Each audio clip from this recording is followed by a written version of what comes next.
علیکم ګران لیدونکو، تاسو د سی پروګرامینګ 40 درس لیدونکي یاستئ د سټیپس ټو ټیک پښتو یوټیوب چینل څخه.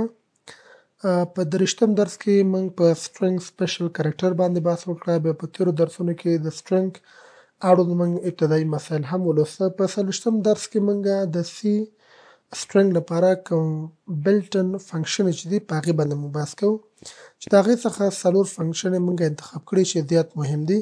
چې اول یو سټرینګ ته لینک ده چې لینک موږ ته معلوموي، بل کنکټینیشن کوي یعنې دوه ټکسټ یا سټرینګ سره یو ځای کوي په همدې شکل، بل کاپي ترسره کوي او بل کمپیریزن ترسره کوي.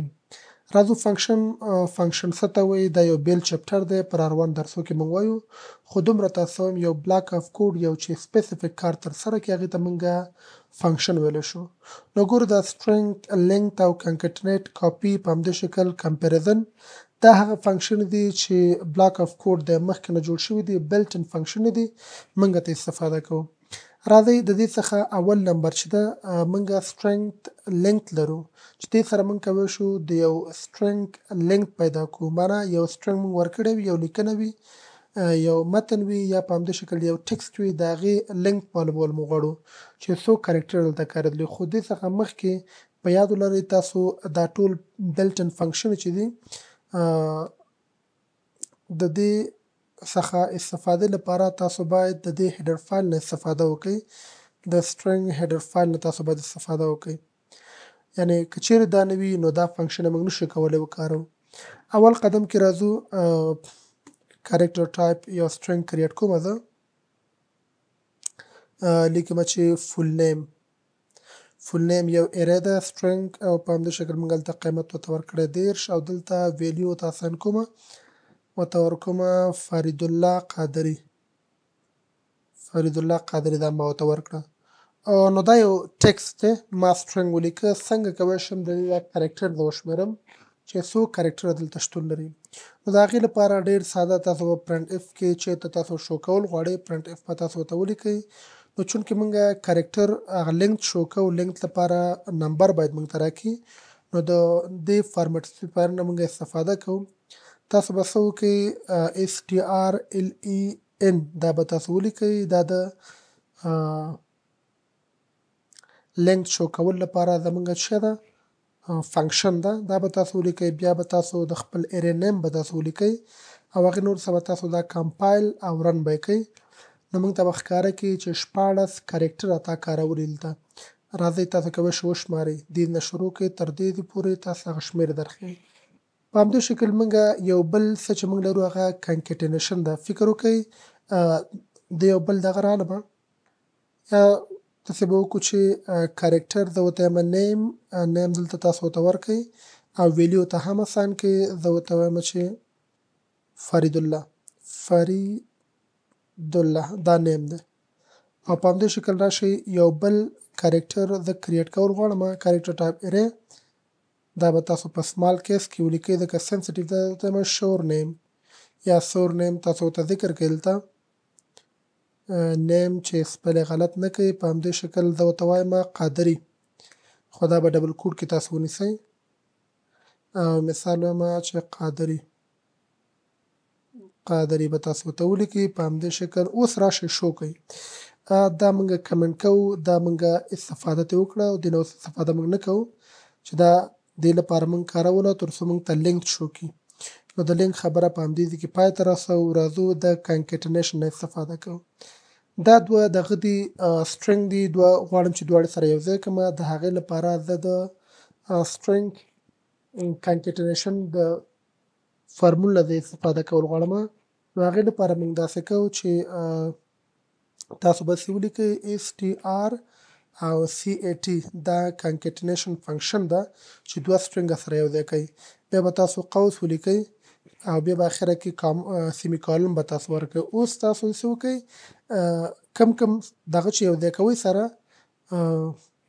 سټرینګ د هغې نیم به تاسو راوالئ، کامې ذرې سره به تاسو جدا کړئ او دلته به یو ځای کړئ سره.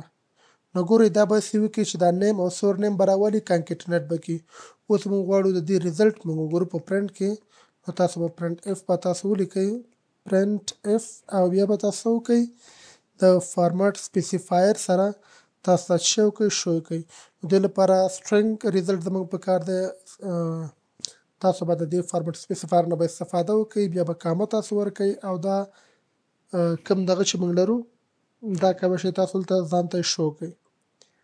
دلته تاسو شو کوئ او یا ډایرکټ تاسو کولی شئ هغه څه چې موږ هلته لیکلي دي هغه ډایرکټ راوالئ همدلته ولیکئ. راځه ساده دا موږ راوالو او دلته به ډایرکټ موږ ولیکو.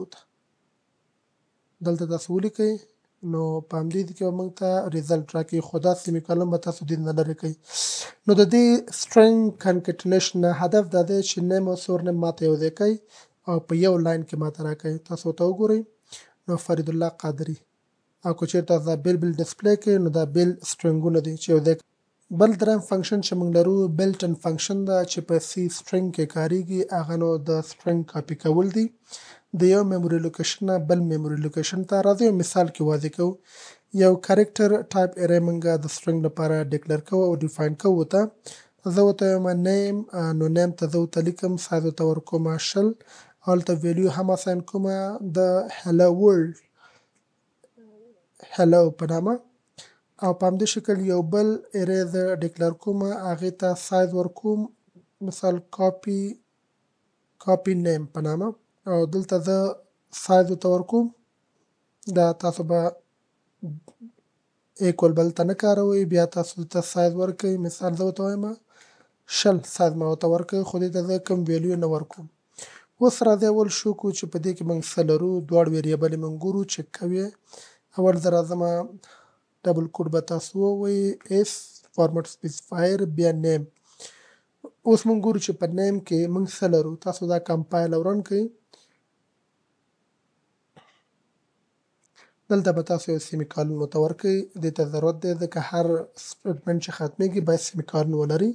که نه تاسو دا لاک وګورئ تاسو ډایرکټ واضح وایي په 40 لاین کې تاسو مشکل واضح کړئ. دلته وایي چې د ایکسپیکټډ یا کاما او یا هم سیمیکالن تاسو د بیفور د کریکټر دې نه مخکې تاسو باید راوړئ. نو هلته پاتې وو. تاسو دا کمپایل او رن کوئ ویې ګورئ موږ ته ښکاره کوي هلو. دا هلو په کوم دی کې دا په نیم کې پرته ده. اوس راځو موږ داسې کوو دلته یو سلش ان ورکوو چې په نیو لاین کې موږ ته راکړي.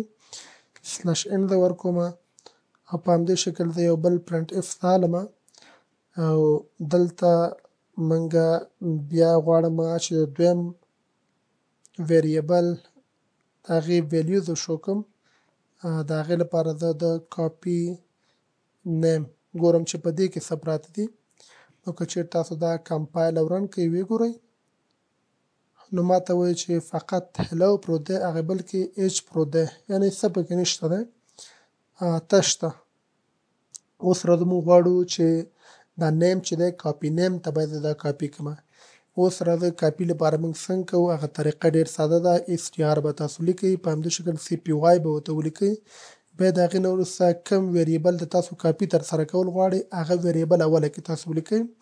مثال زه لیکمه کاپي نیم دا ما ولیکل. نیم به صحیح لیکئ، غلط به نه لیکئ، بیا کار نه کوي. په همدې شکل تاسو به وروسته نیم ولیکئ. دې نه هدف دا دی چې په نیم کې څه پراته وي هغه کاپي نیم ته کاپي کېږي. اوس راځئ موږ څه وکړو کاپي نیم اوس وګورو چې په کاپي نیم کې اوس څه پراته دي. نو موږ به دا نه کټ کړو. دلته به موږ وګورو دا برخه زه کمنټ کومه. اوس راځو دلته موږ ګورو کاپي نیم کې څه شته که نشته. نو ګورئ کاپي نیم کې هلو شتون لري مخکې هیڅ نه. نو دا هغه فنکشن ده چې دې سره موږ کولی شو یو سټرنګ یو میموري لوکیشن څخه بل میموري لوکیشن ته موږ کاپي کړو. دا هم دریم بلټن فنکشن و هغه موږ ولوسته. اوس څلورم بلټن فنکشن دا ده موږ غواړو چې دوه سټرنګ سره مقایسه کړو. اوس دې لپاره داسې ترسره کوو موږ یو کریکټر بیا یو کریکټر ټایپ ارې سټرنګ کریټ کوو موږ د خپل سټرنګ لپاره.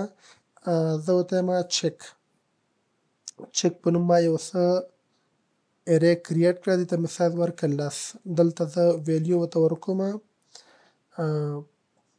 ای بی سی دا ما ورته ورکړه او په همدې شکل بل کریکټر ټایپ زه بل ویریبل یا په همدې شکل موږ ورته ویلی شو یو ارې زه کریټ کوم هغې ته زه د کمپیر چک زه ورته وایم هغې ته زه هم سایز 10 ورکوم او خو دلته اساین کوم ورته ویلیو چې سی ډي یا زه ورته وایم CBA دا یعنې دواړې سره ایکول نه دي، یعنې دواړو ارې ټایپ ویریبل چې موږ ډیکلر کړي دي دې کې ویلیوګانې سره فرق لري.